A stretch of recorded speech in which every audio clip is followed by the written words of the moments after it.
টিপাসা থেকে আলজেরিয়া শহরে ঢোকার মুখে আজকে আমরা তিনটি জিনিস দেখব।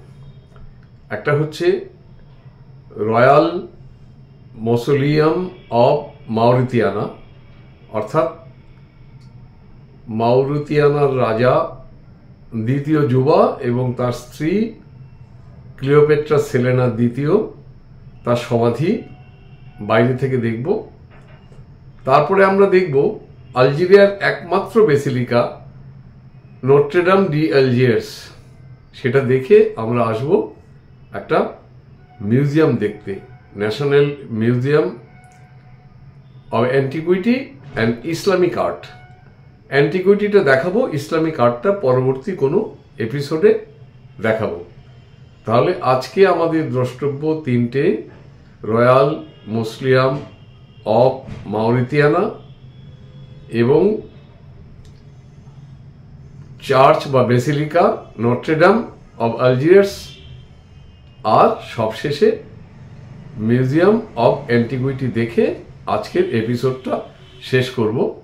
তারপর আমরা আলজেরিয়া শহরের জিনিসগুলো দেখাবো। আমার একটাই অনুরোধ যে আপনারা আমার চ্যানেলটা একটু সাবস্ক্রাইব করুন, ভালো লাগলে লাইক করুন আর শেয়ার করুন, কমেন্ট করলে আমি খুব খুশি হব। এসে গেছি আমরা রয়্যাল মসোলিয়াম অব মাউরিতিয়ানা, অর্থাৎ মাউরিতিয়ানার রাজ পরিবারের সমাধি। একটু ভালো করে দেখুন, একদিকে যখন পিরামিড তৈরি হচ্ছে ত্রিকোণাকৃতি, আর এখানে এটা গোলাকৃতি।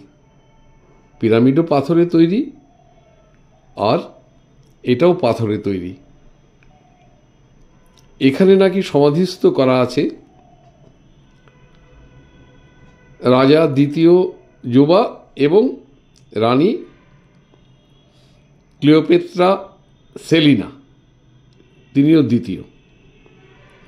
দেখুন কীরকম পিলারের উপরে মূল স্ট্রাকচারটাকে দাঁড় করানো হয়েছে। পিলারগুলোও কিন্তু পাথরের, পাথরগুলো গোল করে কাটা হয়েছে। কি করে করতো জানি না, তখন তো যন্ত্রপাতি ছিল না। কি করে এই অসাধ্য সাধন মানুষ করত? এর উচ্চতা 40 মিটার।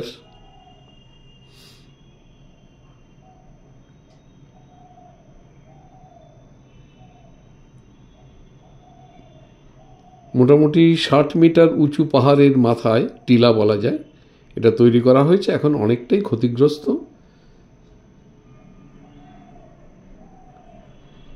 এটা আলজেরিয়ার অত্যন্ত ভালো দর্শনীয় স্থান। নিজেরা গেলে এগুলো দেখা যায়। কোনো ট্যুরিস্ট কোম্পানি দেখাবে কিনা আমি জানি না। এই যে এই দরজা দিয়ে ঢুকতো, এখন তো বন্ধ, চিরতরে বন্ধ।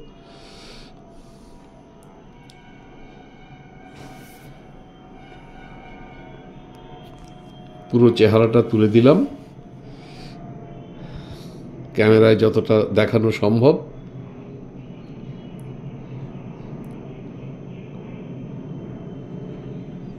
এটা টিপাসা থেকে আলজিয়ার্স যাওয়ার রাস্তার মধ্যেই পড়ে।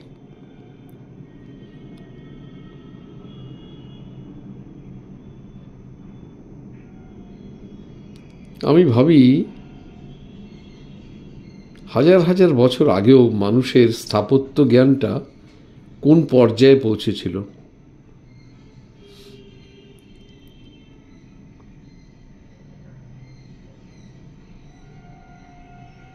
তখন তো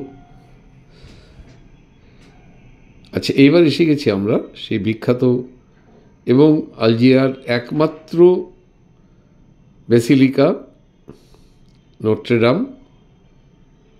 দেখুন এটা কি সুন্দর জায়গায় করা হয়েছে। সামনেই আলজেরীয় উপসাগর। এই জায়গাটা উঁচু। তীর্থস্থান বা ধর্মস্থান সাধারণত ভালো জায়গায় করা হয়, সেটা আমাদের পুরীর জগন্নাথ দেবের মন্দির দেখলেও মালুম হয়। এটা আমরা ভেতরে ঢুকলাম, প্রার্থনা গৃহ, মানে এখানে সার্ভিস প্রদান করা হয়। আবার বাইরে এলাম, দেখুন বাইরের আকর্ষণটা ভুলতে পারছি না।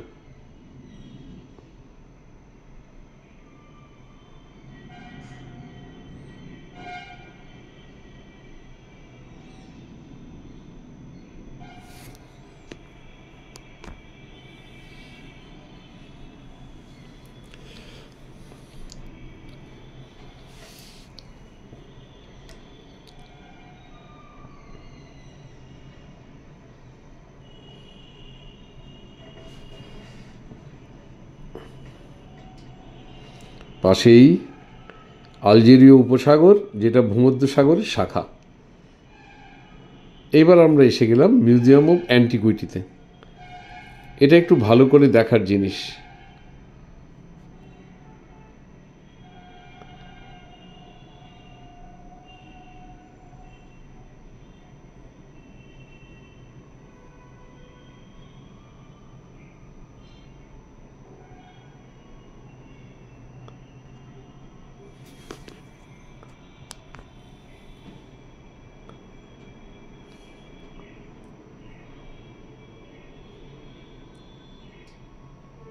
ব্রোঞ্জ আছে, পাথর, এই যে পাথর খোদাই করে মূর্তি আছে, আবার পাথর কেটে মূর্তি আছে। এখানে পাথর খোদাই করে যিশুর শিষ্যদের দেখানো হচ্ছে।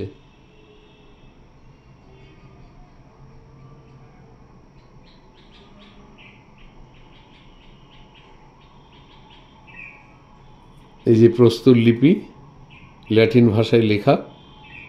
পড়তে আমাদের খুব অসুবিধা হয় না, বুঝতে অসুবিধা হয়, কারণ আমাদের ইংরেজি অক্ষরগুলো তো রোমান অক্ষর বা ল্যাটিন অক্ষর। এখানে খোদাই করা, যাকে বলে ইনস্ক্রাইব করা, এগুলো মোজাইকে লেখা।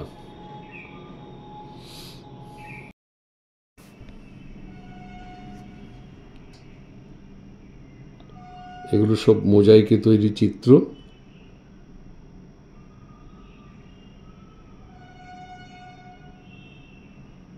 এটা কোথাও একটা প্রস্তর ফলক ছিল, তার ভাঙা অংশ। এগুলো খুঁটিয়ে খুঁটিয়ে দেখতে হয়। যাদের আগ্রহ থাকে, কৌতূহল থাকে, তাদের ভালো লাগবে।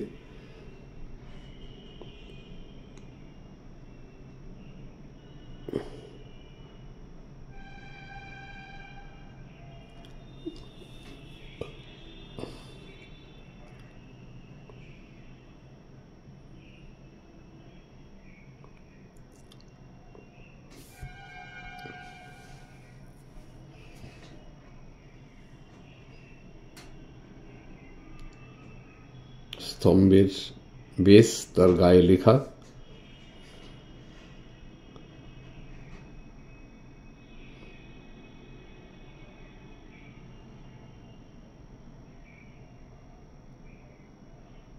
এখনো মনে হচ্ছে যেন সবে তৈরি হয়েছে।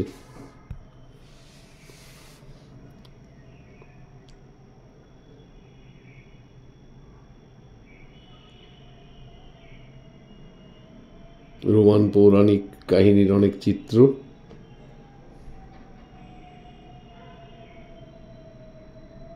এগুলো দৈনন্দিন কাজে লাগা প্রদীপ, জলপাত্র।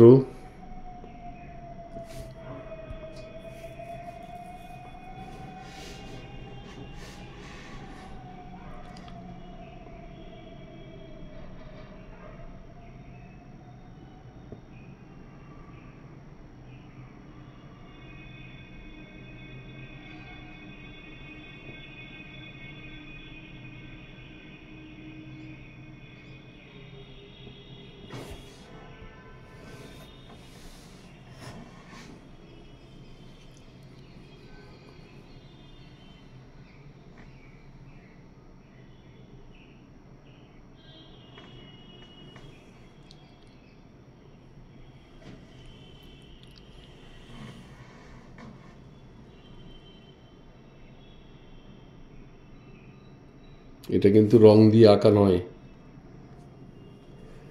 পাথরের ছোট ছোট টুকরো জুড়ে জুড়ে মোজাইকের মতো করা হয়েছে।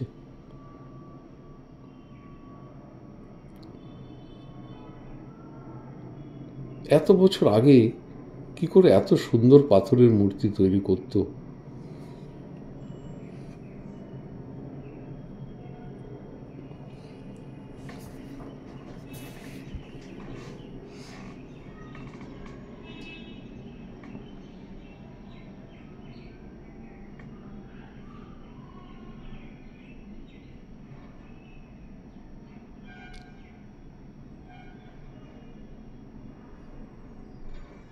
সব রোমান পৌরাণিক দেবদেবীর মূর্তি।